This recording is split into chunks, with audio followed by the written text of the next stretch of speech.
Hi,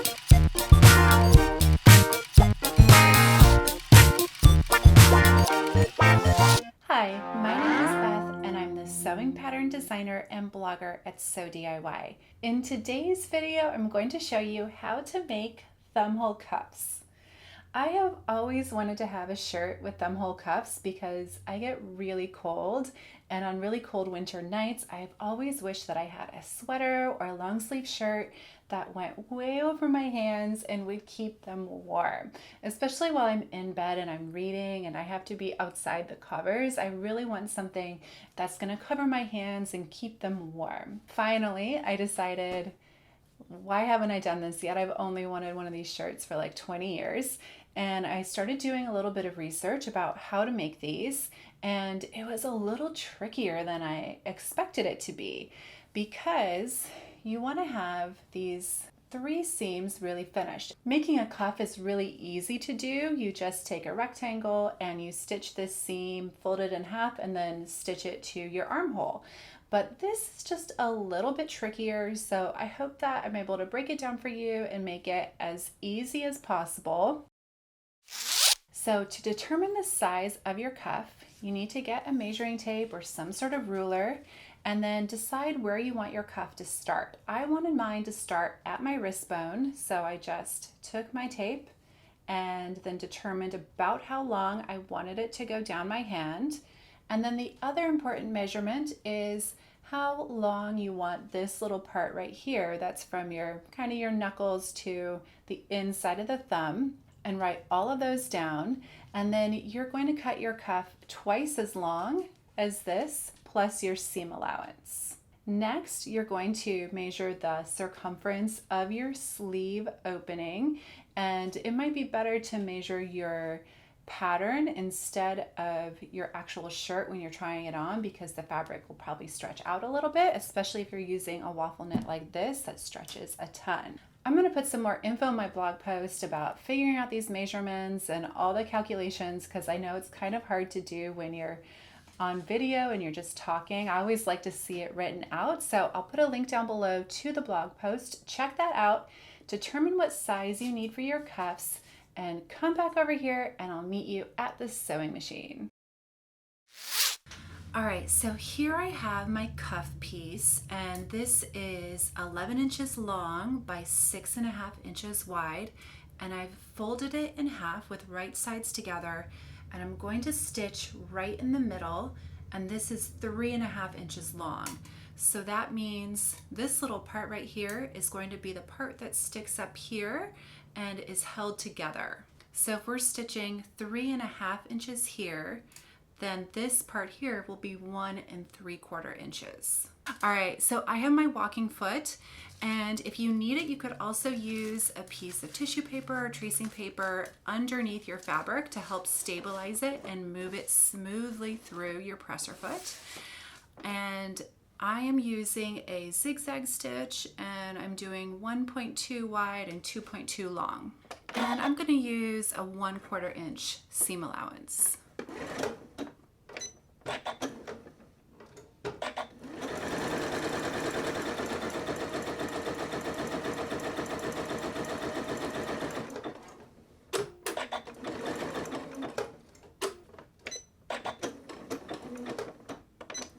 Okay, I'm going to gently press this seam open. So I've pressed that seam open, and just for reference, here's a finished cuff, and the part that we stitched is this part right here. So from the outside to the inside, it's this part. And now we want to take our remaining flaps and stitch them together so that we have these clean edges, and it's kind of this Y shape. It's like a Y shape of stitches. So we're going to be doing 3 stitching lines. So we have this, and this is where it all gets kind of confusing. So we want to stitch this flap to this flap, and we want to do it right sides together.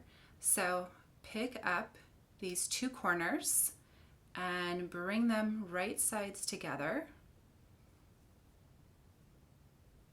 And let's just put a pin right in here. And then we're going to stitch from that end, that corner, down to where we stopped stitching in the middle.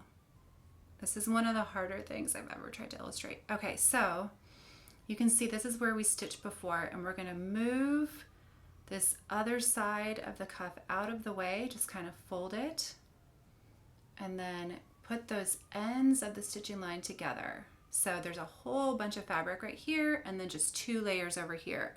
And we are stitching just these 2 layers together. So I'm going to use my tissue paper now and put it underneath, because I find when I'm starting at an end like this, it's sometimes like the end of the fabric goes down underneath the needle plate. Come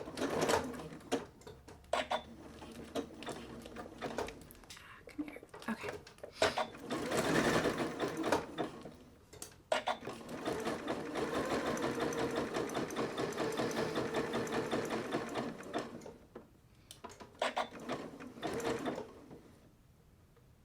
So we just want to stitch all the way down to where we stopped stitching before, and don't go any farther.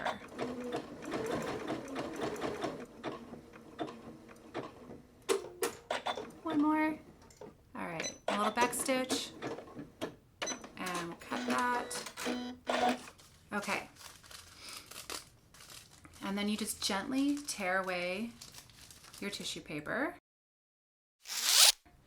So you can start to see that it's taking shape, and we have 1/2 done, and now we have these 2 little flappies, and we need to stitch them together. So just make sure that you're doing it right sides together. We'll put those 2 corners together, and then do the same thing as we did for the last seam. Fold all of this away and pin right where we stopped stitching before. I know it's hard to see. Put our tissue paper underneath.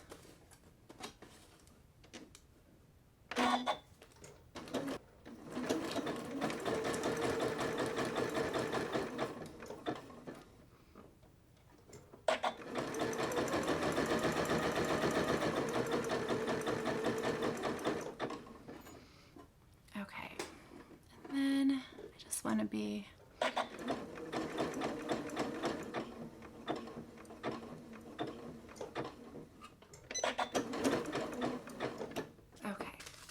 again, just gently tear away this tissue paper so that you don't break your stitches.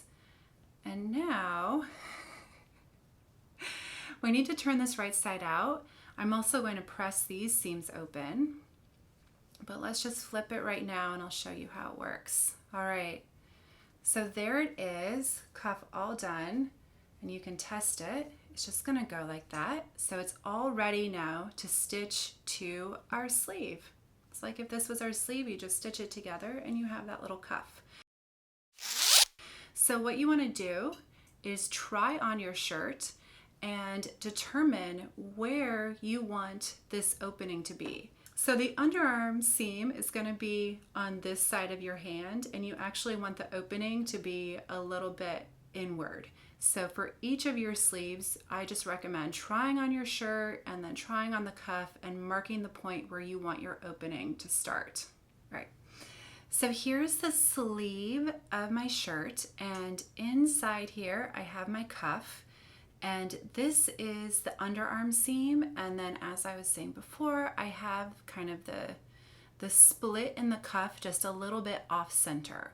And remember, for the opposite sleeve, you'll want to have the split going the opposite way. I think the easiest thing to do is just try it on and mark that position. So I have this marked with a little bit of washable pen. So you just want to distribute the cuff evenly inside, and my cuff is a little bit smaller than my sleeve opening so that the cuff will be nice and tight. And then I'm just going to use my same zigzag stitch, and I'll start at this other end from the cuff and slide it in here. And because it's this little tiny opening, I have it so that kind of the circle of the opening is up here like this, and I can slide it under the foot.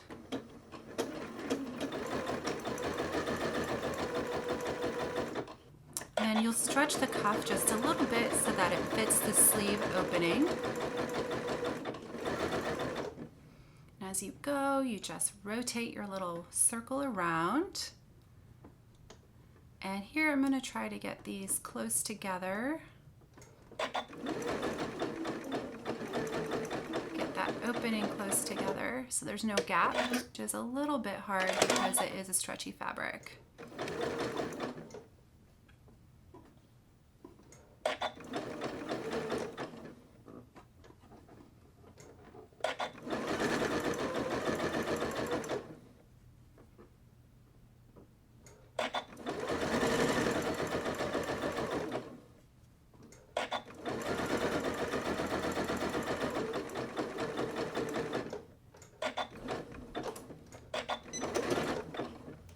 Then I recommend trying your shirt on, making sure that the cuff is in the right spot. It's gonna go like this. And then if you have a serger, you can also use the serger to finish this edge. Well, I hope that you enjoyed that video. Let me know if you make your own thumbhole cuffs. And I just thought it would be fun to show you all the things that I've made out of this fabric. I got this fabric in the downtown LA fashion district years ago, and I think I must have gotten 5 or 6 yards because I was able to make this t-shirt, this wrapped cardigan, which needed like 3.5 yards, and then 2 hats. So it's been a powerhouse. I made a ton of stuff with it. I like that it keeps me really warm and cozy, and it's soft, and I kind of love the color gray even though it's a little bit boring. So I hope that you're all staying warm and having happy sewing winter adventures. If you haven't subscribed to my channel already, I would be so honored if you hit the little subscribe button down below and then hit the bell to be notified every time I release a new video. Happy sewing!